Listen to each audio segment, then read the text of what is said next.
So I was asleep the day, January 6th. I have a different time zone to the United States, living in Tasmania. So I missed out on a lot of the things that happened, the timeline of Donald Trump's Twitter, of 210 tweets that he put up just prior to the insurrection that happened at the Capitol building.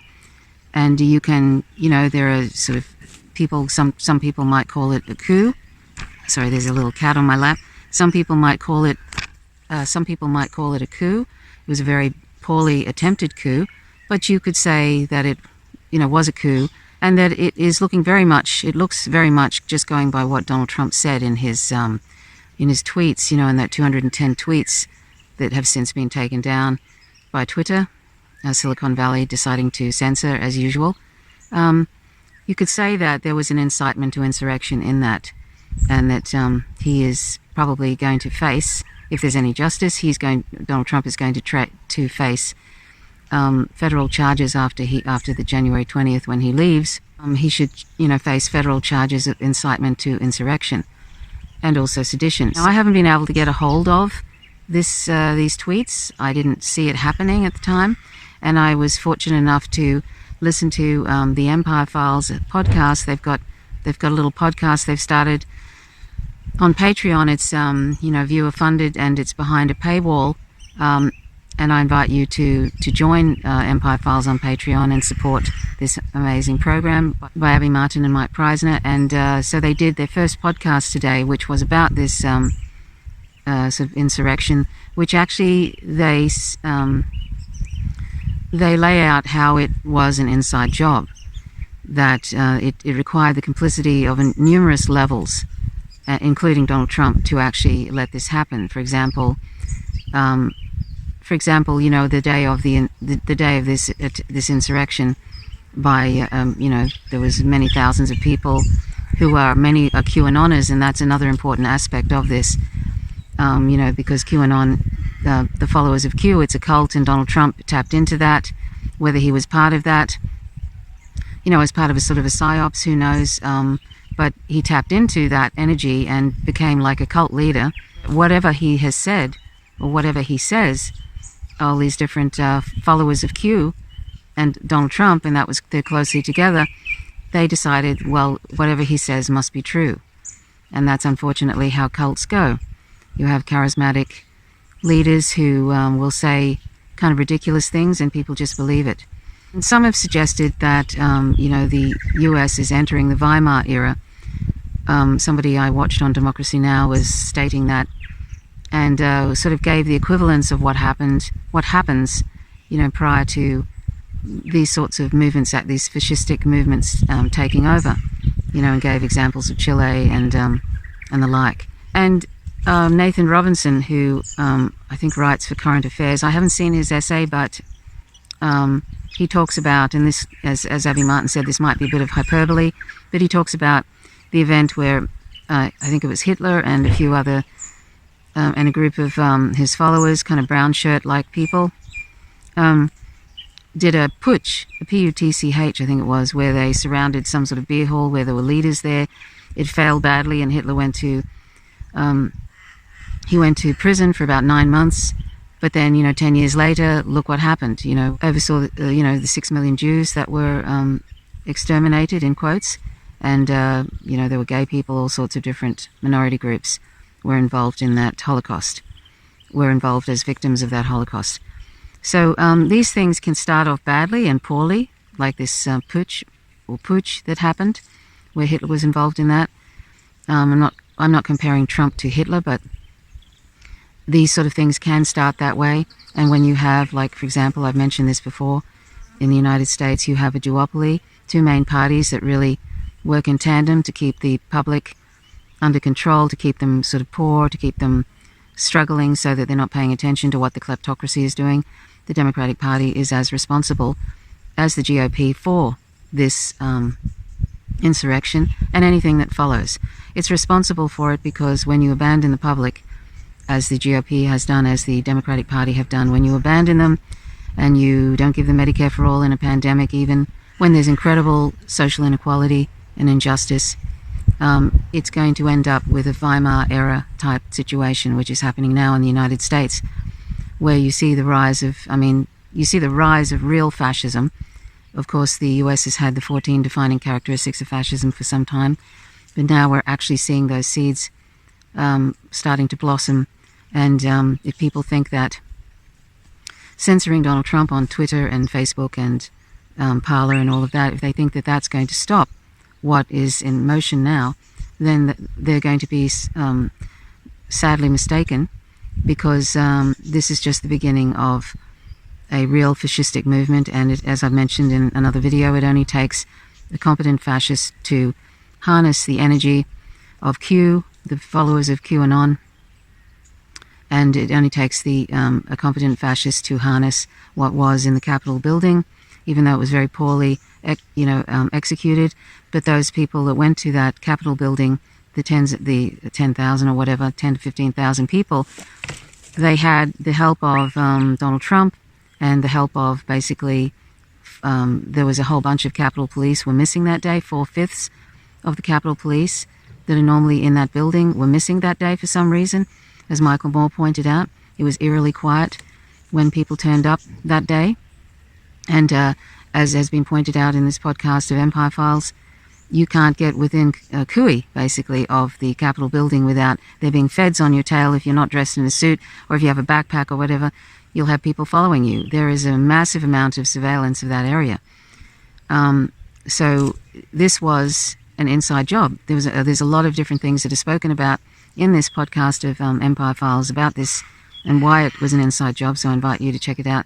I won't play any parts of it. I might play a little tiny bit of it for you, but because it's behind a paywall and because it's important that we support, viewer-funded leftist journalists, I'm not going to, if it's behind a paywall, I'm not going to play lots of it for you, but I might play the bits where Mike Preisner is talking about the actual tweet, the 210 tweets that Donald Trump put up just prior to this insurrection, which there are numerous, that in itself, what he wrote in there's parts of it that were definitely an incitement to an insurrection, and he should be prosecuted for that. But then, of course, he also knew about the QAnoners and what they were planning. There are a whole bunch of different groups involved in this, not just Q, the Proud Boys. There were a whole bunch of different groups that don't even get on. We're all kind of coming together for this. And, of course, they had messages on message boards. Their phone calls would have been intercepted by the NSA. I mean, the NSA surveils everything that goes in and out of the United States, emails, phone calls, etc. There's no way that Donald Trump did not know what was about to happen. There's no way that the national security state didn't know what was going to happen. Not only did they know, but they obviously allowed it to happen, and it took 3 hours before, I think it was the mayor, tried to get the National Guard to come and help, and it took about 3 hours for that to happen. There was a policeman was hit on a Capitol policeman was hit on the head with a fire extinguisher. I don't know if that was the policeman that was dragged out and was beaten. So much for Blue Lives Matter for these Trump MAGA supporters. There are a number of. There's one policeman from the Capitol building who has killed himself since then. Obviously, maybe related to some PTSD, who knows? But also, there's a number of Capitol Police who are expressing self-harm. Obviously, they were traumatized by this insurrection. So Trump would have received information by his security and by the briefers, these people that brief him, that Q was planning this. So he knew that they were intent on that they were saying, whether that was bravado or not, they were intent on lynching people. They were looking for Jim Clyburn. You have to really know this building well to be able to find those offices. You don't sort of go, let's go and have a look at Nancy Pelosi's office. It's very difficult to find it. That's what Michael Moore was saying. Now, I'm no fan of Michael Moore, but sometimes he has insight into these things. He's got insight and knowledge from people at the Capitol building. And he's also been there himself, and he says he really, to be able to find these offices is very difficult. So they were instructed either beforehand or during of where to go to find Nancy Pelosi's office, to find Jim Clyburn. They'd have gone there. There was some white supremacists going to Jim Clyburn's office, and they were armed, and that could have turned out very badly. They put a noose out the front, I think, of the Capitol building, and they said they were looking for Mike Pence. rather they were saying they wanted to kill Mike Pence because he did not stop the steal, in quotes, meaning when they were counting the electoral ballots that day, January 6th, and Trump was saying, you need to stop the steal, like it was as if all the voting didn't count, but this particular thing was the thing that they had to stop, this imminent stealing of the election, in quotes. He warned Mike Pence, Trump, that if he didn't sort of do anything to stop it, to stop this imminent steal that he was putting out was an imminent steal, that he would be in trouble too, that Mike Pence would be in trouble, meaning in danger. So anyway, these insurrectionists were looking for Jim Clyburn, they were looking for Nancy Pelosi. They had those tie rings. What are they called? Ties that police carry around, plastic ties, to put people in the equivalent of handcuffs. One guy who looked very militaristic had a whole swathe of these ties. So they intended to either take hostages or restrain people, and worse. But they intended to, and were bragging about on the various message boards that Donald Trump would have been aware of, that they were going to kill, they were going to lynch some people. And so they were probably going to lynch Jim Clyburn, a black, is he a senator? I'm not sure. Sorry, I'm not really very familiar with all the different senators and representatives or whatever of the Congress. So, and Mike Preisner was saying that the reason that, this was a step too far for Donald Trump, because he's done a lot of awful things, just like all other presidents. He's a war criminal. They also, do lots of fascistic actions, basically.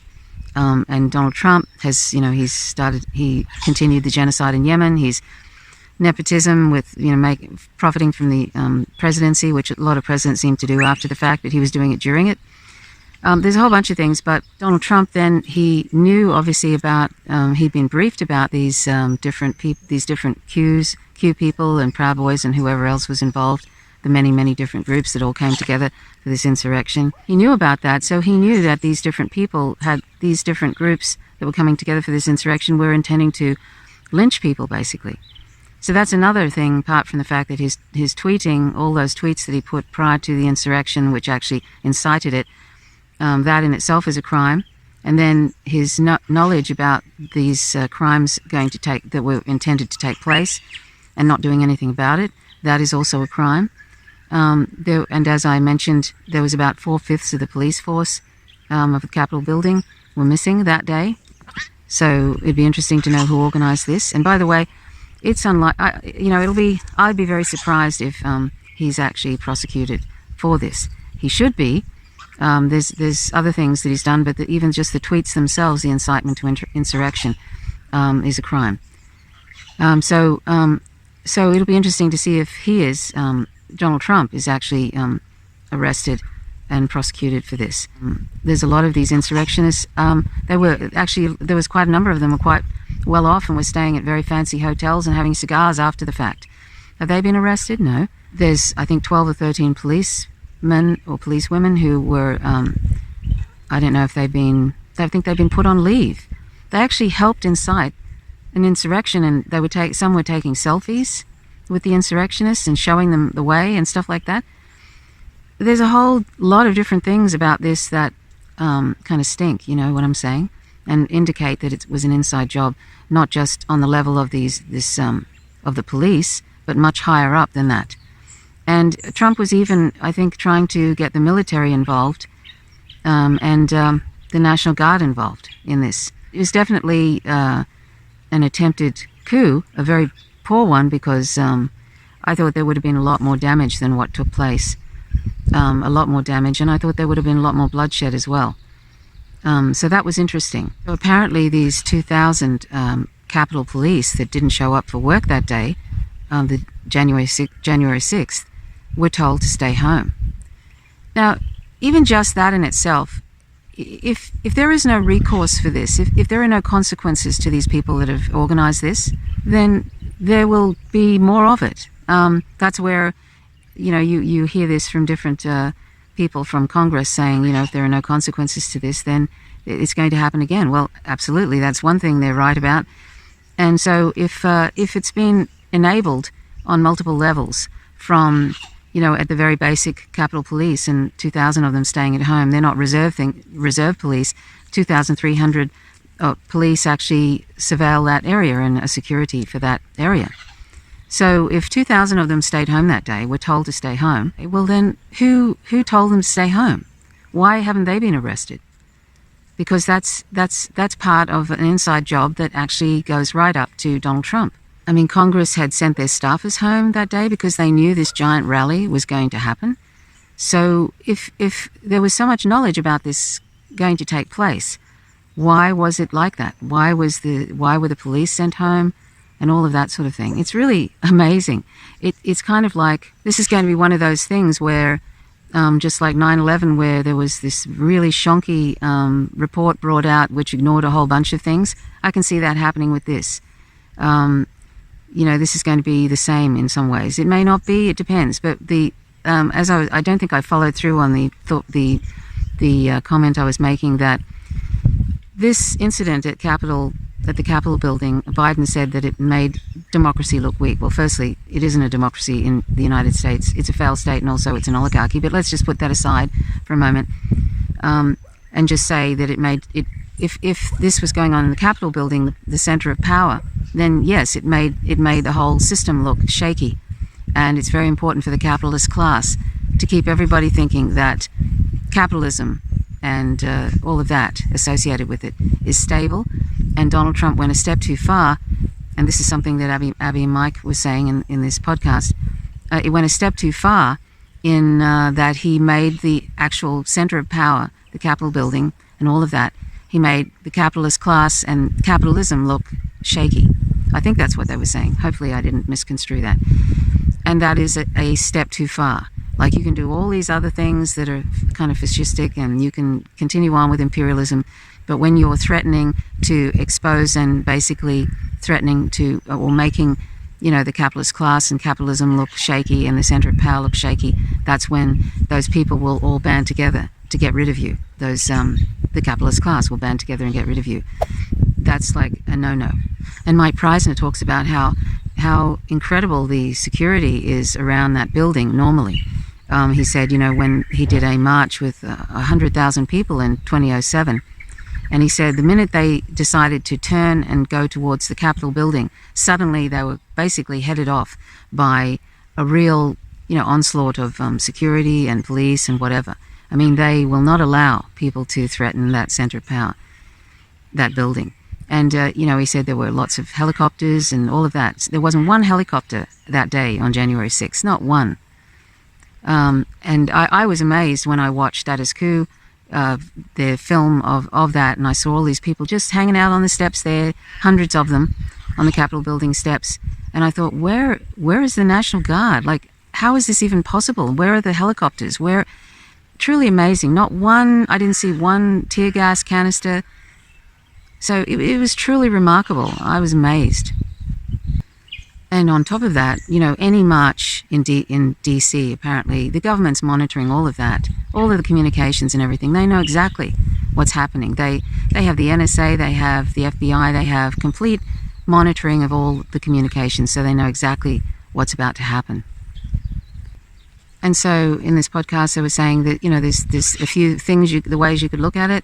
Lindsey Graham, apparently, there was thoughts that he might be trying to sort of undo Trump with this kind of thing. But the more obvious one, and probably the more realistic one, is that, and I don't know how he would have done that anyway, Lindsey Graham. I don't know who really takes him that seriously. But but the real thing is that the police and the military, there's a lot of people in these different groups that wanted that to happen, that wanted the insurrection to happen. And that's why it was allowed to continue on for a few hours, which is amazing. It was like 3 hours before the National Guard turned up. Of course, that was partly because I think the mayor couldn't get any, they didn't turn up. They couldn't get anybody to turn up. I don't know. It's just really amazing. Then there was the evidence that the Capitol Police held their party, end-of-year party, at Trump's hotel. So they're complete allies, too, of Donald Trump. So the rot sort of goes deep, and this is how this is how fascism fully takes over in a country, because all you need is the cooperation of those particular entities and you need a lightning rod fascist, and a bunch of people who are very disgruntled with the whole, who are racist white supremacists in this case, and disgruntled with the system, which why wouldn't you be, the political system and how impotent it is, how it's abandoned the public. All of those make for a perfect combination for something like this to happen, and this is just the beginning. And you've probably seen footage of where, you know, the insurrectionists are walking in single file, and the cops are kind of basically letting them, but just sort of saying, you can't go in here, you can't go in there. I mean, they aided and abetted this whole situation, basically. And then, of course, there was parts of it where it was going very badly, when there were cops trying to stop them from going into a certain section, and it was a real kind of incredible struggle. And it's a wonder that people didn't die in that. I think there was one woman did die, was trampled, and died. Then you have the instance where there's been absolutely no sort of press conference about this, absolutely nothing, and I guess they're trying to get their story right. I mean, Ilhan Omar was on Twitter, Representative Ilhan Omar was on Twitter saying, where is the press conference about this? Exactly, where is it? You know, they usually go through step by step what happened. There's been nothing. And I can bet you they're getting their story straight so that they make it look like something that it isn't. So the Secretary of Defense of Trump's, who's I think the new guy, I can't remember his name, he apparently just let that siege go on for a few hours and didn't do anything. So basically he was also aiding and abetting, it would appear, this whole insurrection. The Partnership of Civil Justice Fund apparently is suing to find out the internal communications for this. So they might be able to find out if they haven't, you know, sort of deleted or expunged or gotten rid of all the dodgy communications about this. But that'll be interesting to see what they come up with there. So basically, the Pentagon kind of was involved in this. A few people in the Pentagon, and they, as the this podcast says, they didn't just think that these insurrectionists were going to go into the building, put their feet up on Nancy Pelosi's desk, and then sort of eventually leave, you know, wreck a few things and then leave. They actually thought that there'd be a stop the steal of basically the counting of the electoral college votes, and that there was going to be sort of an overthrow, and basically Trump was going to then continue on his presidency into the next 4 years. So there's some very interesting... you know, this is the thing. Is this going to turn out to be a shoddy investigation about this whole inside job? Probably. I'd say most definitely, because when it comes to really big deals, that seems to be the case. When it comes to small things, like, for example, the PSL having sort of basically a sit-in around the police station in Denver, Colorado. I mean, they're up for felony charges, and, you know, 10 sort of... There's 4 people in PSL, Party for Socialism and Liberation, for doing basically sitting around a police station in Denver, up looking at felony charges and decades in prison. So, you know, this is how justice, in quotes, works in the United States. And the fact that, you know, the Proud Boys were celebrating after the fact, and there was absolutely no arrest made that day. The Proud Boys have no fear of any sort of repercussions. And when I watched that happening after the fact, when I watched those people going into the building there, the insurrectionists, I thought they just looked like they were totally, you know, they didn't have any worries really. They were just kind of hanging out there on the front. No worries about snipers shooting them or anything like that. Not a care, just kind of, you know, there, and looked like completely confident that they could be there, they should be there, and that they were going to be able to get into the building. And the response from Biden was, you know, during the insurrection, was to talk about healing, which is just the total, you know, he's brought this up again and again. It's just such an impotent and inappropriate response to this, seriously. I mean, I don't believe that he's that stupid that he doesn't know what's going on. I don't believe that. I also don't believe, I don't believe that they're that, they might be the hubris of all of them to think that you can abandon a public too. Particularly in a pandemic, and there not be repercussions. That's another thing. But his just lackluster sort of response to the whole thing. So let's just have a quick look at the role that Trump played just on Twitter alone in relation to this incitement to insurrection. There's a few things that he said on Twitter that Michael Preisner pointed out. in this podcast of Empire Files. So let's just have a quick look at it. As I mentioned before, Trump knew really through his briefings and through, the surveillance through NSA and all of that, of the Q boards and all of this, he knew that these insurrectionists wanted to lynch people in Congress, members of Congress, and he was okay with that. So, you have the incitement to violence through the tweets, through the various tweets he made just before the insurrection, and then there's the knowledge that he knew that they were going to lynch people, or wanted to, and he allowed that to happen and even delayed any sort of assistance by the National Guard and all of that. Firstly, he talks about the election. It hasn't already been. It's going to be stolen. It's sort of in the future. He's talking about that it's going to be stolen, and so that people need to stop the steal as if it's imminent. So the Save America March is to stop the imminent stealing of the election, basically. So that's what he was encouraging people to stop, the imminent stealing in this Save America March. So he's saying that the steal has to be stopped by all the group of insurrectionists heading towards the Capitol building. So it's not really so much a march, it's an intervention. So that's the other thing. He's sort of basically, he's inciting an intervention. He calls upon the military and the Secret Service, from what I understand, in this Twitter speech. He basically says they're doing a great job and he'd love them to come up to the Capitol with us, he basically says on Twitter. In the Twitter speech, there's a threat to Mike Pence, as he knows that people will be focusing on Mike Pence, and there was calls for, to kill Mike. Donald Trump didn't call to kill Mike Pence, but he knows that those people who he's been getting briefings about, the Q people and all the others that are going to the Capitol building, he knows that that Mike Pence has a target on his back, basically. He basically says to Mike Pence on Twitter that it takes courage to do nothing, which is basically a threat. On Twitter, in that same, 110 tweets or whatever, was it 210, that he's sort of basically saying to them, you're saving our democracy, you're saving America by stopping this imminent steal that's going to come up. So, this is an intervention, and when, for people who are completely brainwashed in a cult-like situation, are going to believe everything he says. I'm sure if he said, the moon is blue cheese, that I'm sure there would be people that would believe that. I know that sounds crazy, but when people are when people are in a cult, they stop any sort of critical thinking they may have had. So, as Mike was saying, that he's basically saying to them, you're going to save America and democracy by going into the Capitol and stopping the imminent steal of the election. I might be confusing two speeches. I might be confusing what he said on Twitter and what he actually said in his speech to the people that ended up going down to the Capitol. But he did say in the end that we're going to walk down to the Capitol, as if he's going to go with them. I don't think that was ever going to happen. But so he's actually, he's inciting them to go down now to the Capitol and save democracy and save America. And people really believe that. There were people there that really, really believe that. We're going to go down to the Capitol and then we're going to cheer on the brave senators. But he said, but you're never ever going to take back democracy through weakness. You're going to take it back through strength.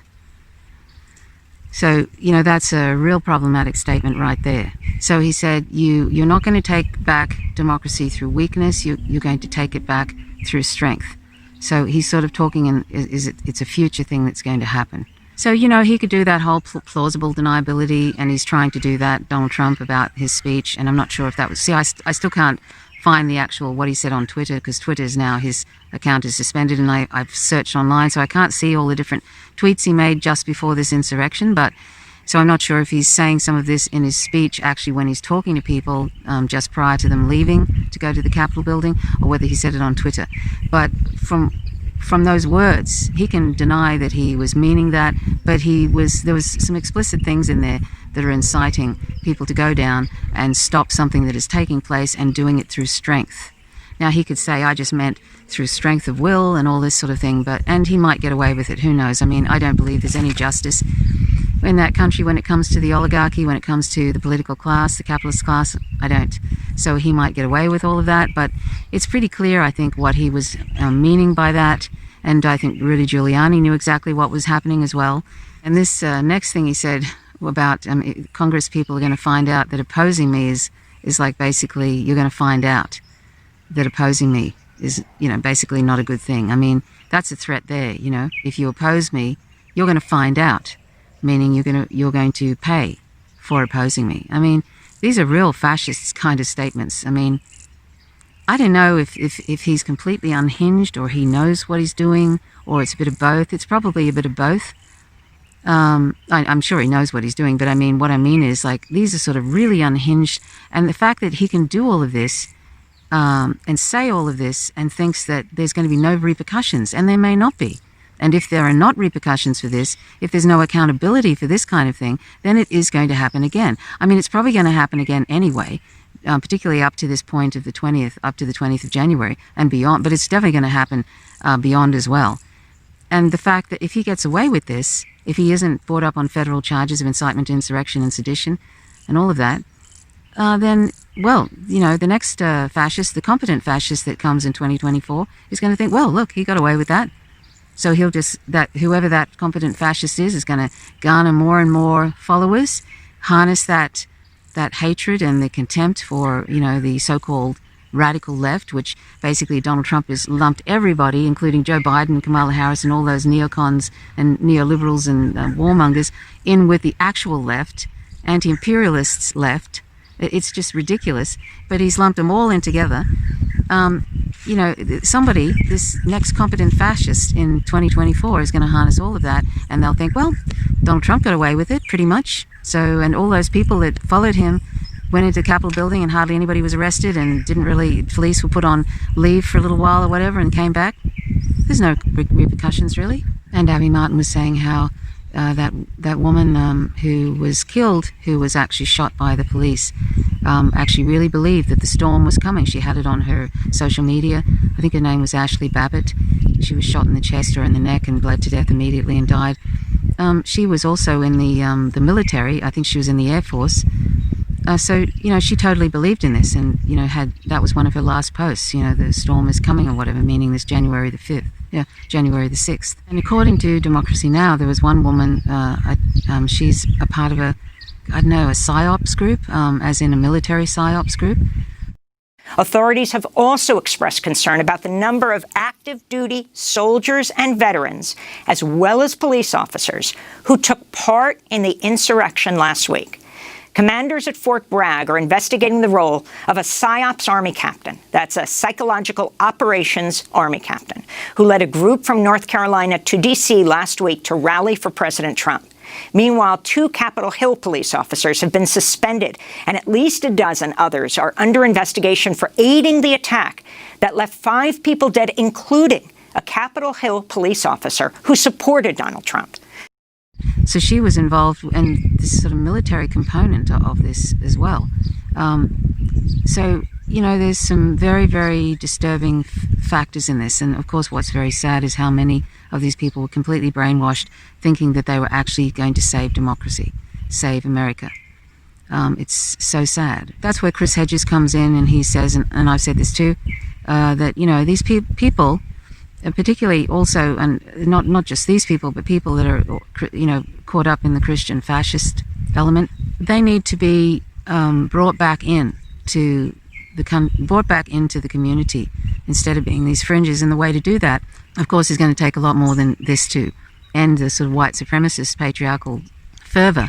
But one of the ways to actually bring people back into community is to actually give them something to live for, to make them feel secure and cared about, and to give them things that support them, like a UBI, like an ongoing UBI as an emergency during, a pandemic, and then onto a federal job guarantee, utilizing the sovereign economy the way it was meant to be utilized and could be utilized easily.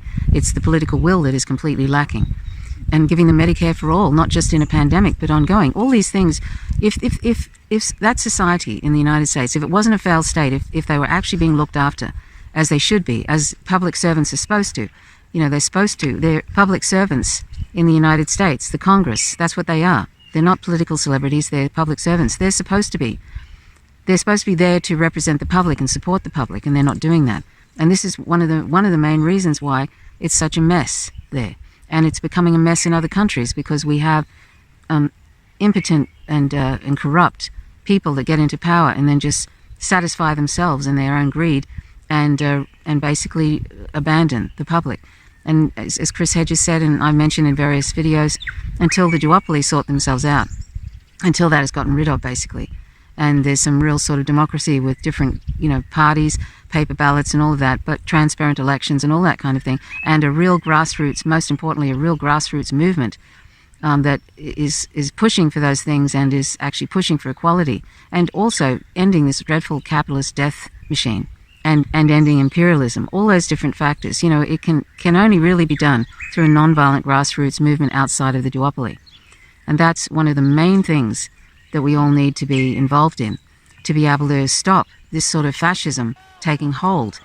And that's why the US is in such a mess, because the public is so abandoned, and now people are starting to coalesce around these really malevolent forces because they feel completely abandoned. That's part of it. And also the seeds of white supremacy and all of that are all there in place. All you need to do is stir it up a bit, and there you go. American democratic experiment is just running out of gas, whether it's headed toward a self-destruction because it's willful blindness by greed and it's willful ignorance by contempt for poor and working people, thinks that somehow it can muddle through. No, these chickens have now come home to roost in a very, very powerful way, in an ugly way. In many ways, Trump did not create the phenomena. I remember Fritz Stern telling me once, the great scholar of fascism, that there was a yearning for fascism in Germany before the word fascism was invented. The disappearance of Trump doesn't really solve the problem. 74 million people voted for him despite 4 years of racist tropes, ineptitude, and utter failure to deal with the pandemic. We're talking about almost half the electorate. That's true. Where does that half go? 53% of white sisters, more than 1 out of 3 of Asians, 1 out of 3 Jews, more than 1 out of 3 Latinos, 28% of our precious queers did, 18% of black men did. See, that's a collapse of an empire in which neoliberal rule has lost its legitimacy. They're looking for an alternative.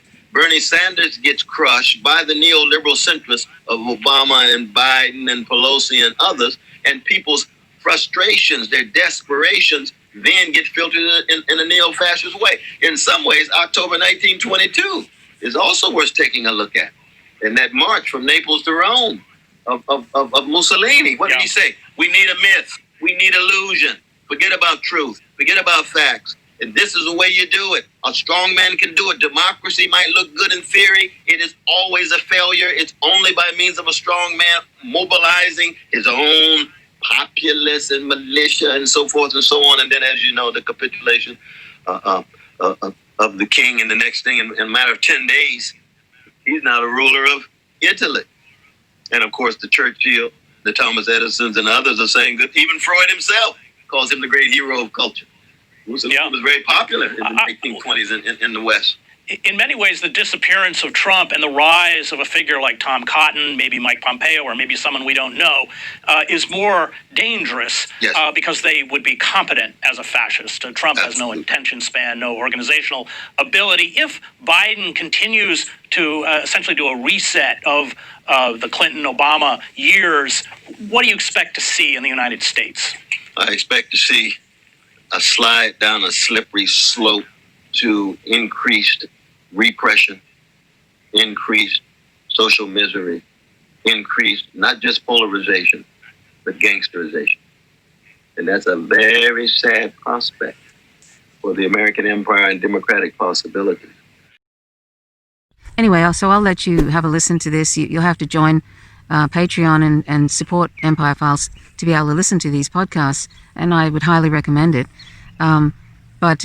To round it off, Donald Trump basically was doing like a quid pro quo with his supporters in that insurrection, saying, if you do this, I'll stop the lockdowns. I'll, basically, giving them an idea that they were going to get more power by, sort of doing this for him. So it's all incredibly sad.